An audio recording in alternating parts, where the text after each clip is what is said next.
Hi, I'm Jamie from the RSPB's Notes on Nature team, and today I'm joined by Molly Brown from the Wildlife Inquiries team. Hi, Jamie. We're going to be looking at some of the top questions that you ask us about birds and other nature in December. Molly, the first question that we've got here is about reindeer food and what sort of food people can safely put out over the festive season. What kind of things do people ask about in relation to food and reindeer food and bird food? Yeah, we get loads of questions about this. We get questions about putting out the reindeer food and whether it's safe or not for wildlife. So, although reindeers might like it, things like glitter and things aren't really suitable for our native wildlife. So, we tend to say things like rolled oats is really good, and you can kind of spice up the color with some dried fruit like cranberries to get a pop of red in there. Although, if you've got dogs and cats, do be careful because they're not suitable. Not all of the vined dried fruits are suitable. But those kind of dried oats and dried fruits are really good for birds, and they can add a pop of colour without any dangerous glitter.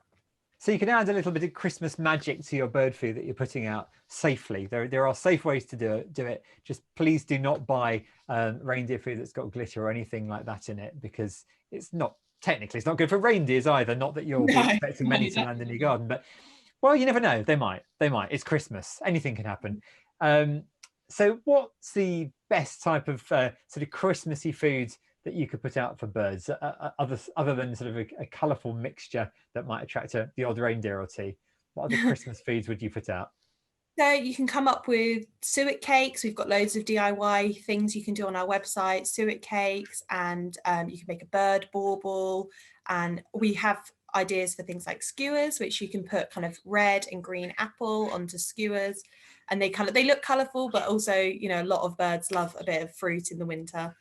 So they're really good options as well. Sounds delicious. And there's one thing also in it, as well as the glitter and the sequins, that we say do not put out for birds, and that's turkey fat. Now, why is that? Oh yeah, that's not great. The oil in the bottom of a pan that people tend to like to put out for birds, that's not very good. That can be quite dangerous because it's really oily, and the oil can get on the bird's feathers when they're trying to tuck into it, and then they won't be able to fly. So it's too dangerous for them to be putting that out. If you're going to put fat out, it's got to be more kind of solid, like rind on meat, because then they can actually peck at the bits they like without it smearing all over their feathers. So, what's the next question that we've got? Okay, so the next question we have is what kind of birds can I expect to see around Christmas? What will be visiting us? We do get a few interesting and quite colourful ones, don't we? Yeah, so we have some winter visitors. We have fieldfares and redwings. They're both parts of the thrush family, and they're winter visitors. They come over to stay here. And although they spend a lot of their time in the countryside and hedgerows, if we're lucky enough to get some snow on the ground and have a white Christmas, we might be able to see them come into our garden. They especially like to eat the apples that fall on the floor from the tree. They do love an orchard as well, don't they? So what about bramblings? Because I've had a brambling in my garden. It was a very, very exciting moment, and they tend to mix with flocks of chaffinches, don't they? Yeah, they're both members of the finch family, and they're quite similar size and shape to a chaffinch. But yeah, they come over in the winter. They can kind of vary depending on how much food's around and what they like, but they're definitely something you could spot. And I think probably one of my favourite birds, the waxwing, is one that I dream of having in my garden. So I've got rowan trees just in case. And they don't come over in big numbers every year, do they? So we look forward in hope that we might have a waxwing winter. Can you tell us a little bit about those? Yeah, they're really interesting looking. They've got that wonderful kind of crest at the top of their head.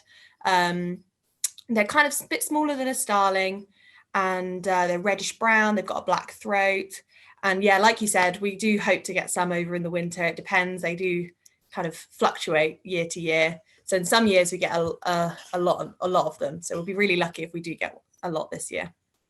So that's four colourful birds you can hope to see in your garden. But of course, other birds will come in as the weather gets colder and you've got food out, then you will hopefully be drawing in a whole variety of species. Now, the next question that we've got here is about mute swans. Why do they end up on roads, and are they okay if we see them wandering around looking a bit lost? Yeah, they're absolutely fine. So swans, when they're flying, when the roads are wet in the winter, that can kind of produce a lot of reflections, and that can look a lot like water. So the swans are flying along, they think they've seen some water, they come down, land, and then obviously it's not any water, it's just a road. If you see one, they should be absolutely fine. They'll end up just leaving when they're ready, unless you think they're injured. And in that case, then you can contact people like the Swan Sanctuary, RSPCA, or a local rescuer on helpwildlife.co.uk. But other than that, they're absolutely fine and they'll leave when they're ready. It must be very confusing flying over in frosty weather and seeing that reflection on the road. So you can understand their puzzlement.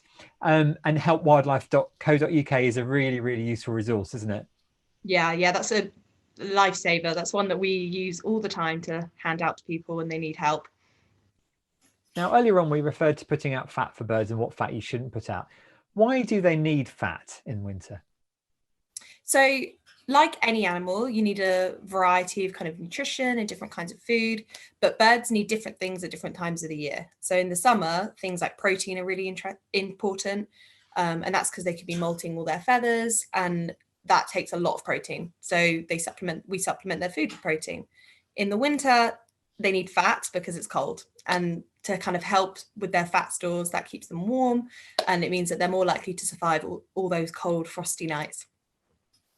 Thank you very much. And obviously fat is available in all sorts of forms, pellets and balls and blocks. Absolutely perfect for feeding birds over winter. What's the last question we've got? The last question is about bird baths. And obviously a lot of people will have bird baths and have water in. They might forget about them over winter, but it's really important. Even when it's not a heat wave outside, it's really important that you still have a form of water out there. So the last question is about, but the water's freezing. So what do I do with my bird bath? Which can be quite tricky. It is a bit an issue, you know, especially in the UK. We do get a lot of cold weather that can freeze over small amounts of water, which a bird bath is the perfect size to freeze.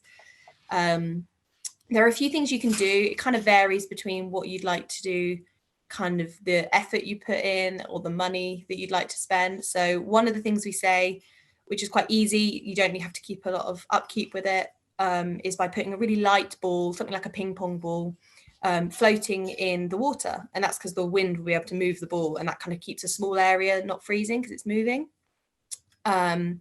Whereas you could also in the morning come out and put some hot water into the bird bath to melt it, which you'd have to do regularly and keep up with it. The same with kind of lining the bird bath so you can fit like a polythene sheet that when it does freeze over, you can lift the sheet and it will pull out the ice. But both of those require your effort. And the last one, if you're willing to spend a bit of money, would be a type of bird bath called a solar sipper. And that actually uses solar energy to keep the bird bath from freezing, which is really, really cool. And that's definitely a good shout. It's really important to remember not to put any chemicals in the water though. Things like glycerin, salt, or antifreeze, you might think could help because it could stop the water from freezing, but actually it's not very good for the birds. It could have issues with their feathers, or it could even poison them. So definitely no chemicals. And all this effort of getting the water out there and keeping it fresh and keeping it unfrozen, it's well worth it, isn't it? Because you can get some really lovely views of birds. Oh yeah, definitely. And you know, birds will come into your garden depending on what's present, and it's not just food, it's water too. They definitely need it. Wonderful. Some great tips there from Molly from our Wildlife Inquiries team. Thank you ever so much for that, Molly. Oh, that's okay. Thank you for having me. And thank you all for watching.